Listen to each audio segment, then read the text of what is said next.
మంగళగిరి నియోజకవర్గంలోని ముఖ్య నేతలు లోకేష్ గారి సమక్షంలో టీడీపీ తీర్థం పుచ్చుకుంటుంటే మంగళగిరిలో నువ్వేం చేస్తున్నావు అంటూ ఆళ్ల రామకృష్ణారెడ్డిని జగన్మోహన్ రెడ్డి ప్రశ్నించారని, ఆళ్ల రామకృష్ణారెడ్డి పైన జగన్మోహన్ రెడ్డి సీరియస్గా ఉన్నారు, వార్నింగ్ కూడా ఇచ్చారు అంటూ ఒక వార్త ఇప్పుడు సోషల్ మీడియాలో చక్కర్లు కొడుతున్నటువంటి నేపథ్యంలో ఈ అంశంకు సంబంధించి మనతో మాట్లాడేందుకు ప్రముఖ సీనియర్ జర్నలిస్ట్ దుర్గా కుమార్ గారు మనతో ఉన్నారు. సార్తో మాట్లాడదాం. సార్ నమస్తే. సార్ నమస్కారం. కృష్ణ గారు, మన వీక్షకులకు కూడా నమస్కారం.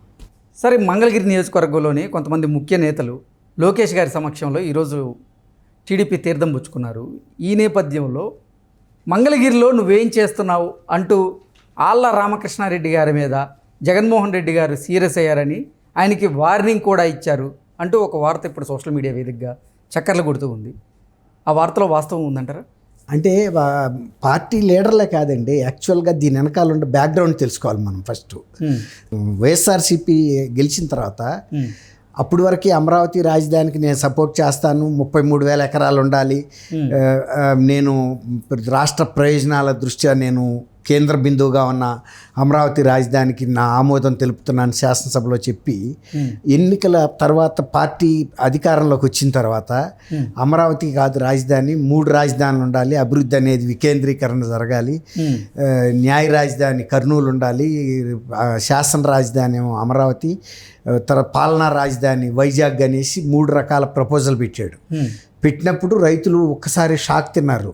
ఇంత మేము గవర్నమెంట్ నమ్మి గవర్నమెంట్తో ఒక ఒప్పందం కుదుర్చుకుని మా భూముల్ని హ్యాండ్ ఓవర్ చేసేసి అందులో బహుళాంతస్తుల భవనాలు కూడా నిర్మాణాలు జరిగిపోయి అప్పటికి 5 సంవత్సరాల పరిపాలన కూడా అక్కడి నుంచి జరిగి ఇప్పుడు వచ్చి మళ్ళీ ఈయన ఇది పెట్టాడు ఏంటి అని మహిళా రైతులు ఆవేశంతో ఆక్రోషంతో వాళ్ళకి దిక్కు తెలియక నిరాహార దీక్ష శిబిరం ప్రారంభించారు.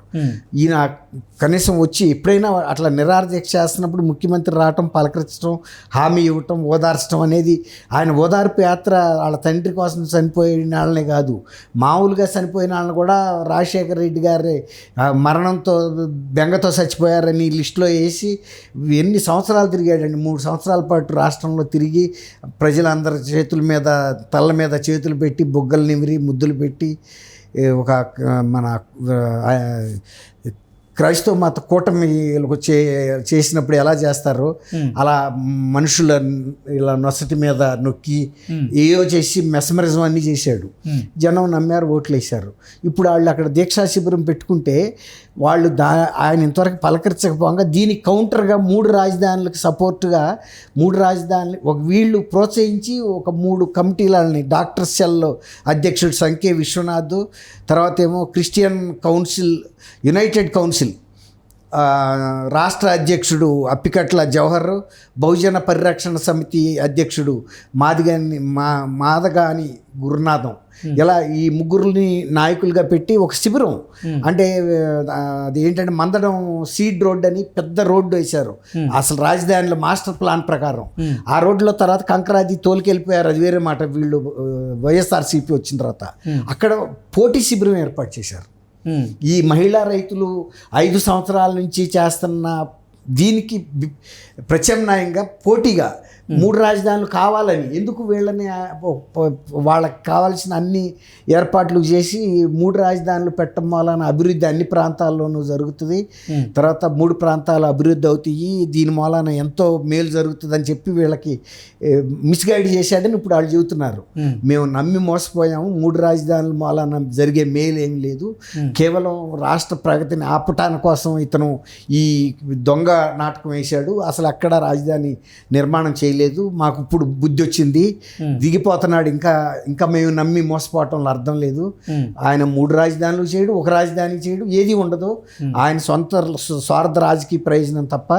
ఇప్పుడు మాకు జ్ఞానోదయం అయ్యింది కాబట్టి అటువంటి మాటలకి మేము మోసపోయే పరిస్థితి లేదు, మేము మోసపోము, మేము అది ఆ శిబిరం మూసేస్తున్నాము, జరిగిన దానికి క్షమాపణ చెబుతున్నాము అని లోకేష్ గారి సమక్షంలో టీడీపీతోనే సాధ్యం అవుతుంది అభివృద్ధి. కనీసం ఈ రాజధాని అయినా సమగ్రంగా పూర్తి చేయగలిగిన శక్తి తెలుగుదేశంకి ఉంది. అసలు ఒక రాజధాని ఉండటమే కరెక్టు. 3 రాజధానులు అనేది అసలు అది సాధ్యమయ్యే విషయం కాదు. అది ప్రజలకి నష్టం జరుగుతుంది, ఉపాధి కల్పించడంలో కూడా విఫలమవుతుంది. అన్ని జిల్లాలు అభివృద్ధి చేసుకోవాలి, అది ఎట్టాಗೂ జరుగుతుంది. తెలుగుదేశం హయాంలో ఆల్రెడీ వాళ్ళు అటువంటి పథకం ప్రారంభించి ప్రతి జిల్లాకి ఒక ప్రత్యేకమైనటువంటి ఇండస్ట్రీస్నో లేకపోతే ఏదో ఒక బిజినెస్నో అభివృద్ధి చేశారు ఆ ప్రతి జిల్లాకి. అట్లాంటప్పుడు ఇంకా ఈయన మాటలకి మేము మోసపోమనేసి ఆడికి చేరిపోవటం అనేది ఆయనకి షాక్. ఎవరైతే ఈ పోటీ శిబిరం 3 రాజధానుల్ని సమర్థిస్తూ పెట్టిన శిబిరం ఎవరినైతే పెట్టి ప్రోత్సహించాడో అదే వ్యక్తులు వాళ్ళ జగన్మోహన్ రెడ్డి మమ్మల్ని మోసపుచ్చి చేశాడు, ఇది జరిగే మాట కాదు, దిగిపోతున్నప్పుడు కూడా ఇవాళకి కూడా ఆయన రాజధాని గురించి ప్రస్తావన చేయట్లేదు అని లోకేష్ గారి దగ్గర కాంగ్రెస్ వైఎస్ఆర్ తెలుగుదేశం పార్టీ ఇది కప్పుకున్నారు కండవాలో. మేము తెలుగుదేశాన్ని సమర్థిస్తాము కాబట్టి మహిళా మూర్తులు చేస్తున్న నిరాహార దీక్ష శిబిరం, ఆ శిబిరానికి మేము మద్దతు తెలుపుతున్నాము. తర్వాత అమరావతి పరిరక్షణ సమితికి మా మద్దతు ఉంటుంది. ఇదేంటంటే బహుజన దళిత బాలకోటయ్య గారు ఉన్నాడు కదండి, ఆ బాలకోటయ్య గారికి పోటీగా మాదిగాని గురునాథాన్ని దింపారనమాట. పోటీ ఏం లేదు అక్కడ. ఇప్పుడు వాళ్ళందరికీ కూడా రియలైజేషన్ వచ్చింది, మనం అనవసరంగా మోసపోయి వాళ్ళ చేతుల్లో కీలు బొమ్మల్లాగా ఆడాం తప్ప ఇది సమంజసమైన డిమాండ్ కాదు, ఇది అసలు ఏర్పాటు జరగదు, ఆయన పట్టించుకోడు. కాబట్టి మనం ఇంకా ప్రజల మనసుల్లో తేలిక అవటం తప్ప మనం పిచ్చి నిర్ణయం తీసుకుని ప్రజలకు వ్యతిరేకం అవుతాం మనం. కాబట్టి అందరితో పాటు మనం కూడా కలిసి అమరావతి రాజధానికి మేము సహకరిస్తామనే ఇది హామీ మీద వాళ్ళు తెలుగుదేశం పార్టీలో చేరిపోయారు. అది సహజంగా ఆళ్ల రామకృష్ణారెడ్డి మరి అక్కడే కదా ఇప్పుడు పోటీలో కూడా ఉన్నాడు. మరి ఇలాంటి ఇంత డెవలప్మెంట్ జరుగుతున్నప్పుడు మన పెట్టిన శిబిరమే వెళ్ళి అవతల దాంట్లో కలిసిపోతుంటే నువ్వు పట్టించుకోలేదనే ఆగ్రహం ఉంటుంది కదా సహజంగా. ఇప్పుడు ఆయన కూడా తెలవపోవచ్చు ఈ డెవలప్మెంటు, లేకపోతే ఆయన ఆపినా కూడా వీళ్ళు వినరిక. ఎందుకంటే రాజధాని లేకుండా చేసుకుని మన చేత్తో మన కన్ను పొడుచుకున్నట్టే కదా, వాళ్ళంతా ఆ ప్రాంతం వాళ్ళే కదా. అవును, ఇప్పుడు ఏ ప్రాంతమైన పని ఏమన్నా చేస్తే 3 రాజధానులు వీళ్ళు కూడా సమర్థించేవాళ్ళు. కానీ 3 రాజధానులు ఎక్కడ ఏం జరగలేదు కదా, ఇన్నాళ్ళు వెయిట్ చేసినా. కావాలంటే ఊరికే వాళ్ళ చేతిలో కీలు బొమ్మలు అయ్యామనేది ఇవాళ వాళ్ళు తెలుసుకున్నారు. ఒక డాక్టర్స్ సెల్, ఒక యునైటెడ్ క్రిస్టియన్ ఫోరము, తర్వాత దళిత బహుజన ఇది అంత పరిరక్షణ సమితి, వీళ్ళందరూ కూడా ఇట్లా ఏదైనా నిజం నిలకడ మీద తెలుస్తుందండి. అంతేగాని ఏదో చెప్పి శిబిరం పెడితే వాళ్ళు ఏది శిబిరం ఎవరు కూర్చుంటారు, రేపు శిబిరం పీకేశారు. ఓకే, అది ఆళ్ల రామకృష్ణారెడ్డి గారి మీద మరి జగన్మోహన్ రెడ్డి సీరియస్ అయ్యారు ఈ విషయంలో?